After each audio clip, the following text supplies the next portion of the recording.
ଅଖିଳ ଭାରତୀୟ ସାହିତ୍ୟ ପରିଷଦ। ଅଖିଳ ଭାରତୀୟ ସାହିତ୍ୟ ପରିଷଦର ସାହିତ୍ୟ ଆସରରେ ବସନ୍ତ। ଅଖିଳ ଭାରତୀୟ ସାହିତ୍ୟ ପରିଷଦର ଫର୍ଟିଲାଇଜର ଶାଖା ତରଫରୁ ଏକ ମାସିକ ସାହିତ୍ୟ ଆସର ଚିନ୍ମୟ ଏକାଡେମୀଠାରେ ଅନୁଷ୍ଠିତ ହୋଇଯାଇଛି।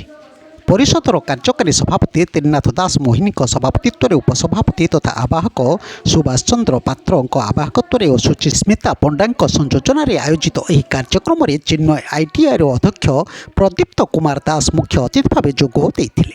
ଏହି ଅବସରରେ ଆଲୋଚ୍ୟ ପ୍ରସଙ୍ଗ କାବ୍ୟ କବିତାରେ ବସନ୍ତ ଛିଟା ସମ୍ପର୍କରେ ଆଲୋଚନା କରାଯାଇଥିଲା। ଏଥିରେ ବିଷୟ ବିଶେଷଜ୍ଞ ଭାବେ ଶ୍ୱେତଲୀନା ଶତପଥୀ ଓ ସୌରଭ ଦୁବେ ଯୋଗଦେଇ ନିଜ ନିଜର ମତ ରଖିଥିଲେ।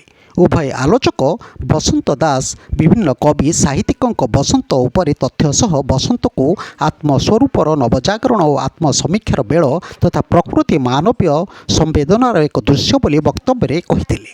ପ୍ରାରମ୍ଭରେ ସଭାପତି ଶ୍ରୀ ମୋହିନୀ ସଭାପତିତ୍ୱ ଅଭିଭାଷଣ ପ୍ରଦାନ ଓ ଆବାହକ ଶ୍ରୀ ପାତ୍ର କାର୍ଯ୍ୟକ୍ରମର ଆଭିମୁଖ୍ୟ ସମ୍ପର୍କରେ ବକ୍ତବ୍ୟ ରଖିଥିଲେ। ଦ୍ୱିତୀୟ ପର୍ଯ୍ୟାୟରେ ସୁଚିସ୍ମିତା ପଣ୍ଡାଙ୍କ ସଂଯୋଜନାରେ ସୁଶ୍ରୀ ଲକ୍ଷ୍ମୀପ୍ରିୟା ସାହୁ, ଗୌରାଙ୍ଗ ଦାସ, ସୁବର୍ଣ୍ଣା ଦତ୍ତ, ପ୍ରତିଭା ଦାସ ମୋହିନୀ, ସୌରଭ ଦୁବେ, ପ୍ରିୟାଂଶୁ ଦାସ ମୋହିନୀ, ଶ୍ୱେତଲୀନା ଶତପଥୀ, କୁଞ୍ଜବିହାରୀ ରାଉତ, ସୁଚିସ୍ମିତା ପଣ୍ଡା ପ୍ରମୁଖ ବସନ୍ତ ସମ୍ପର୍କିତ କବିତା ପାଠ କରିଥିଲେ। ଅନ୍ୟମାନଙ୍କ ମଧ୍ୟରେ ଜୟନ୍ତୀ ସମାସୀ, ଅଶ୍ୱିନୀ ଶର୍ମା, ପ୍ରଭାତୀ ସାହୁ, ସାରିକା ସିଂ, ରଞ୍ଜିତା ମଲ୍ଲିକ, ହରପ୍ରିୟା ବେହେରା, ପୀତାମ୍ବର ମୁର୍ମୁ ପ୍ରମୁଖ ଉପସ୍ଥିତ ରହି କାର୍ଯ୍ୟକ୍ରମ ପରିଚାଳନାରେ ସହଯୋଗ କରିଥିଲେ। ଶେଷରେ ସାଧାରଣ ସମ୍ପାଦକ ମନୋଜ କୁମାର ଚୌଧୁରୀ ଧନ୍ୟବାଦ ଦେଇଥିଲେ। ବ୍ୟୁରୋ ନ୍ୟୁଜ୍ ଓଡ଼ିଶା କଥା। ଓଡ଼ିଶା କଥା ୟୁଟ୍ୟୁବ୍ ଚ୍ୟାନେଲଟିକୁ ଆପଣମାନେ ଦେଖୁଛନ୍ତି, ମତାମତ ଦିଅନ୍ତୁ, ଲାଇକ୍ କରନ୍ତୁ, ସବସ୍କ୍ରାଇବ୍ କରନ୍ତୁ ଓ ସେୟାର ମଧ୍ୟ କରନ୍ତୁ।